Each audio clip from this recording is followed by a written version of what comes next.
नमस्कार।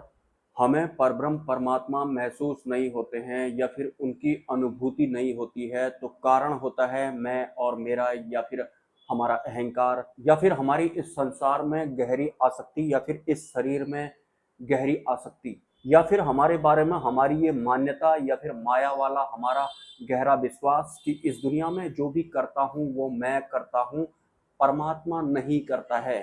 टोटल मिलाकर के एक कंट्रोलिंग वाली जैसी व्यवस्था वाला हमारा इंटरनल सिस्टम, या फिर हमारी आंतरिक व्यवस्था, जिसे ये सब अपने बारे में लगता है, या फिर इन सब के साथ में वो जी रहा होता है, जिस वजह से उसे परब्रह्म परमात्मा महसूस नहीं होते हैं, या फिर जिस वजह से परमात्मा उससे छिने छिने जैसे रहते हैं। तो परमात्मा प्राप्ति के बाद भी अगर आप परमात्मा से अलग होते हैं, तो उन सब में इन सब पॉइंट्स का या फिर विषयों का ही योगदान होगा, जिनके बारे में मैंने इस वीडियो के शुरुआत में ही आपको सरल और साफ शब्दों में समझा दिया है। इसके अलावा परमात्मा प्राप्ति के बाद आपको किसी भी तरह का कोई अहंकारी नहीं बनना है कि मुझे परमात्मा मिल गए हैं, इसको नहीं मिले हैं, या फिर उसको नहीं मिले हैं, मुझे मिले हैं, मैं स्पेशल हूँगा या फिर होंगी, इस वजह से ही मुझे इतनी बड़ी प्राप्त हुई है जो कि अच्छे अच्छों को आज तक नहीं हुई थी।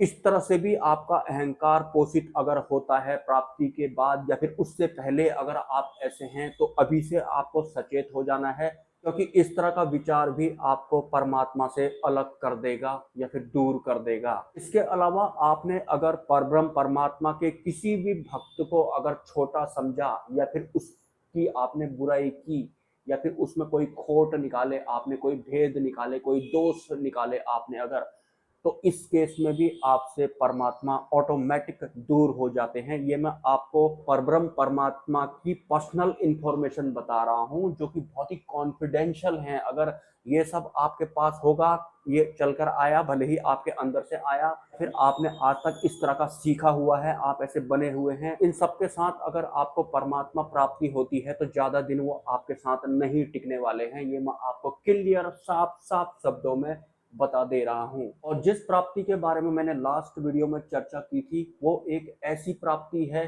कि उस प्राप्ति के बाद अगर अपने घर में सिर्फ आप ही आप हैं जो परमात्मा की भक्ति करते हैं, या फिर जो वास्तव में भक्त कहलाने लायक होता है, जो लॉयल साधक होते हैं, अगर अपने पूरे घर में आप ही आप हैं, और आपके पूरे के पूरे घर वाले श्रापित बुद्धि वाले हैं, या फिर भगवानों को मानते नहीं हैं, या फिर फिल्मी भगवानों को जैसा वो मानने वाले हैं, फिर वो आपके रास्तों में रोड़े अटकाते हैं, या फिर उनसे आपका प्रारब्ध का लिंक हो, चाहे कुछ भी हो, लेकिन अगर आपको प्राप्ति हो जाती है तो आपके पारिवारिक मेंबर का कल्याण भी ऑटोमेटिक हो जाता है, भले ही उनको पता लगे या फिर ना लगे। मतलब आपको अगर परमात्मा की प्राप्ति हो जाती है तो ऑटोमेटिक आपके पारिवारिक मेंबर्स का भी कल्याण होगा ही होगा।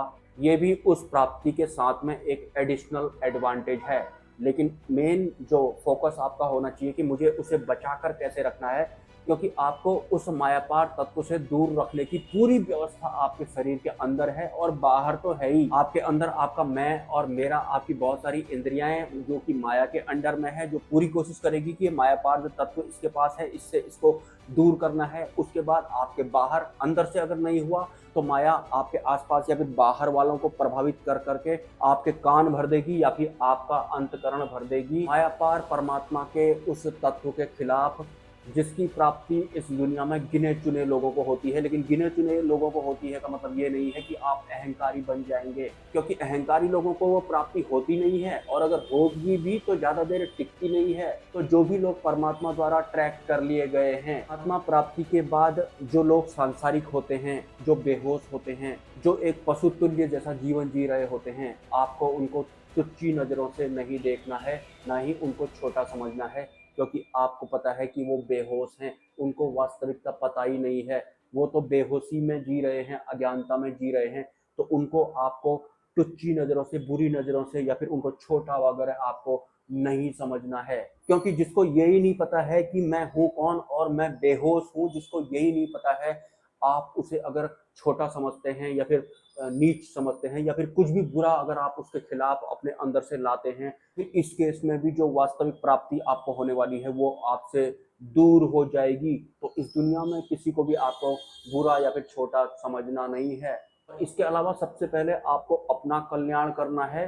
जब आपका कल्याण हो जाएगा जब पूर्ण प्राप्ति आपके भीतर उतर जाएगी तब जाकर आप किसी दूसरे का कल्याण कर सकते हैं। उससे पहले ही आपका अहंकार दुनिया का भला कर दूंगा वाला जैसा नहीं होना चाहिए। हाँ, परमात्मा अगर चाहेंगे तो आप कर सकते हैं, लेकिन सबसे पहले आपका फोकस अपने ऊपर होना चाहिए, क्योंकि आपके भीतर आपके अनंत असंख्य दुश्मन हैं जो आपको परमात्मा से दूर कर देंगे। अगर आप आंतरिक व्यवस्था के साथ में अलर्ट रहेंगे तो बाहर से व्यवस्थाएं शुरू हो जाएंगी आपको परमात्मा से दूर करने के लिए, और ये 101% होता ही होता है। इसे आप टेस्टिंग भी कह सकते हैं, मतलब परीक्षा भी आपकी साथ में चलेगी।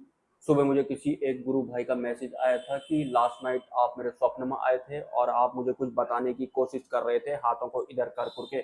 देखिए, परमात्मा किसी भी तरह से कुछ भी कर सकते हैं, इसके बारे में मैं ज़्यादा कुछ नहीं बताना चाहूँगा। और हाँ, एक कमेंट और आया था कि जिस प्राप्ति की बात आप कर रहे हैं, क्या वो प्रॉपर सिर्फ और सिर्फ सनातन या फिर हिंदू धर्म के लिए ही है?